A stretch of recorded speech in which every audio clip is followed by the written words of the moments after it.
What's going on, everyone? Jeremy here, Unsleeved Media, and it actually came out maybe last week or so that Wizards of the Coast is looking to do a little tweaking to the bundle, or as many of us old heads remember it, the Fat Pack. Now, over the years, they've varied the amount of packs that have come in them, and they've used to include a variety of things, but for the most part, most of us know them as between 8 and 10 booster packs and some crap. Well, they sent out a survey the other day alluding to a new style of bundle, probably obviously to replace it, not as an alternative.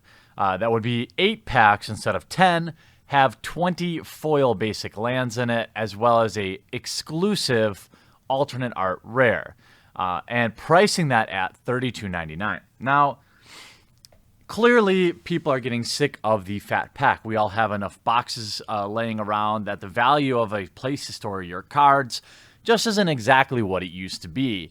But overall, I still have always said I thought that the fat pack was the most value for your dollar. Now, I don't actually think fat pack sales are declining because of price, but one fair theory is that in big box stores, the price you normally see fat packs at are somewhere around $43 to $44, which is absurdly expensive. If you're asking me choosing between a fat pack or a bundle and like an Xbox 360, oh my God, PlayStation 4 or an Xbox game or a PC game for 50, I'm going to buy the game because you're probably going to get a lot more enjoyment out of the game than you're going to get opening 10 packs or 8 packs of booster packs or magic cards. So I decided to provide some help for Wizards of the Coast, since we know they rely basically exclusively on Reddit for their product feedback, and while there may be a good idea there occasionally, they don't bother to reach out to the YouTube community.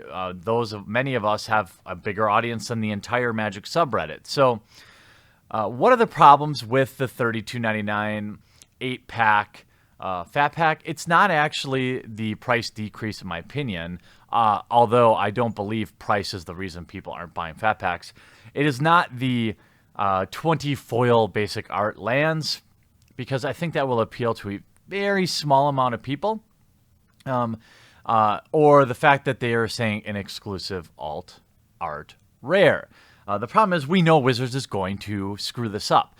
Their ability to execute things is the worst of any company I've ever seen in my life. Now, if we were to be able to trust that the alternate art rare was going to be something that might be worth a few bucks, that might be standard playable, they may be onto something. If the foil basics were exclusive foil basics, something that people may want to collect, seek out, okay. But we all know what's going to happen. It's going to be a foil jank rare that nobody plays, and basic foil basics that don't really appeal to a lot of people. So the average Joe is going to look at it like, okay, it's $8 less, but I get 2 less packs. These packs are still $4 each at the big box store. This is not going to have any impact at all. Instead of just complaining about it, I decided to compile a list of 5 suggestions that I think, in no particular order, are much better options, and none of these involve them having to lower the price.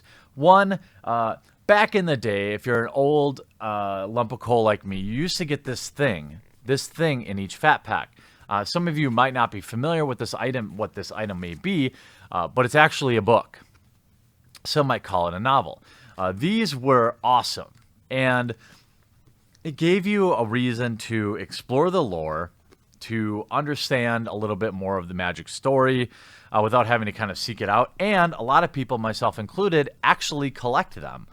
It's a big deal to me that I have all of the various fat pack novels over here behind me. That's kind of a big deal.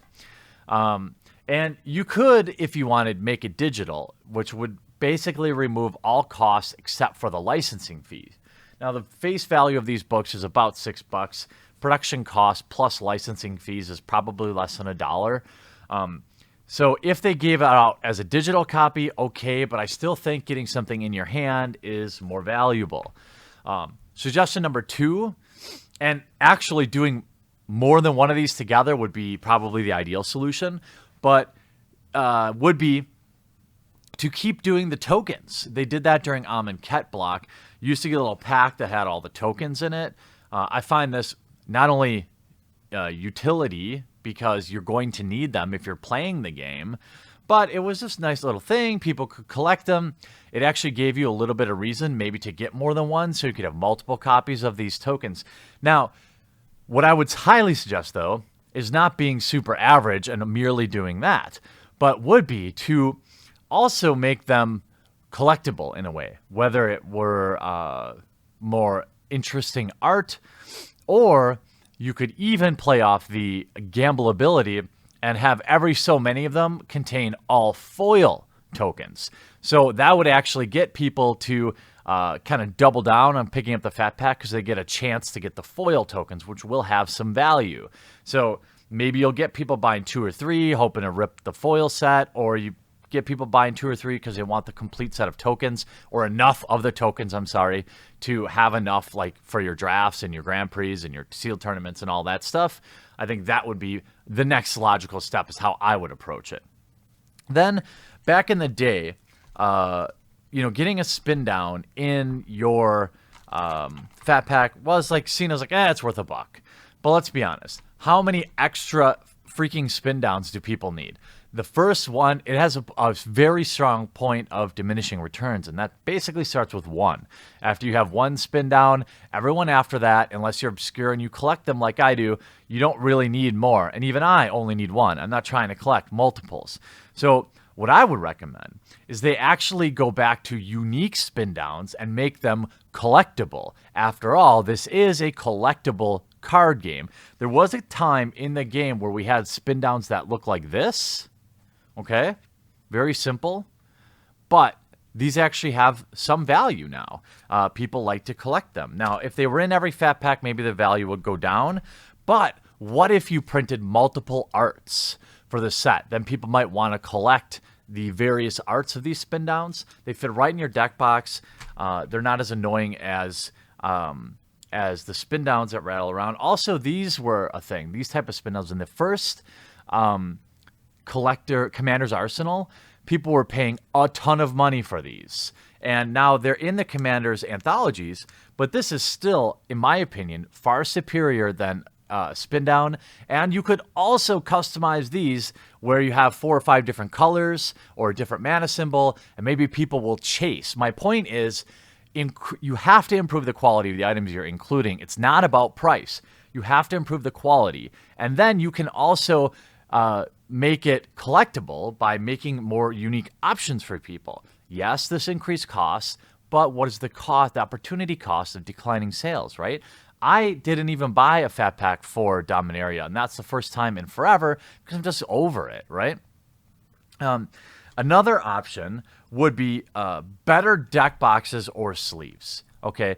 Deck boxes, again, this is what I think came this out of the Brawl box. It's a little nicer. You can see more, it's a little more sturdy than, what you get in your pre-release kit. But also, for those of you that might not remember, this is something Pokemon already does, but Wizards of the Coast actually did at one time include sleeves. They did it in their Commander's Arsenal product. And these are printed by Ultra Pro, so they're going to be mediocre quality. But at the same time, you could make these have different designs and different. So you go to the printer, you order 100 million packs, and you have 20 different arts, and that way people might be more apt to buy your fat pack, as these would be only available in the fat pack. That's the thing. You have to come back and provide exclusivity. They actually provided these sort of things at one time too, +1, -1 counters. You could get unique with them. You don't have to just print one thing, because that's the problem with Wizards. They only go halfway. You have to go all the way and make an investment in your product, and then the customers will react. Imagine if they had the 5 different mana symbols, or they had different art. People would want to collect these.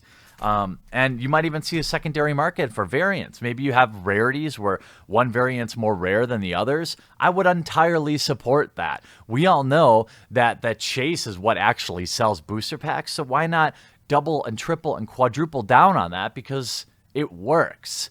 The last idea I had was to, many of us older players have always said, why aren't they doing anything with Planeswalker points, do this, do that? Well, we know that they're rolling out redeemable codes for Magic Arena. We also know that the redemption rate is stupid bad. You can only redeem so many, but let's hope they change that. But what if you had a loyalty program that you actually embraced? Look what it does for the cigarette industry with like Marlboro Miles and stuff like that. I guess it's less popular now than it used to be. But imagine if every fat pack you got a couple of points that you could collect, and then you use that to trade for like Magic swag, or you could have this sweet swag, although I don't accept their currency. You could trade it in for gear. I mean, they have the MTG merch shop. Why not take $20 in value of these points and trade it for a shirt that costs you $1 or $2 to print? Most people won't collect these very long, but if you actually put cool shit in the store to redeem, like SDCC Planeswalker stuff, signed merch, all sorts of stuff like that, people will collect them. And you can use the points for a multitude of things, whether it's Arena or maybe some Magic Online stuff or merch or whatever, event entry fees on Magic Online. These are things that Magic players would value and, again, have very little cost for you because your rate of redemption is going to be low. So I think it's not about price, although it is when people are sick of the value. I think they could maintain their $39.99 price point if they made an investment in the player base, made an investment in their product, and delivered something better to market. Look, fat packs have been fine for a long time, but times change and the demands of the consumer change, and now we want more value. I'm really interested to hear what you might think about this down in the comment section down below. I hope you enjoyed this video. We'll talk to you again real soon.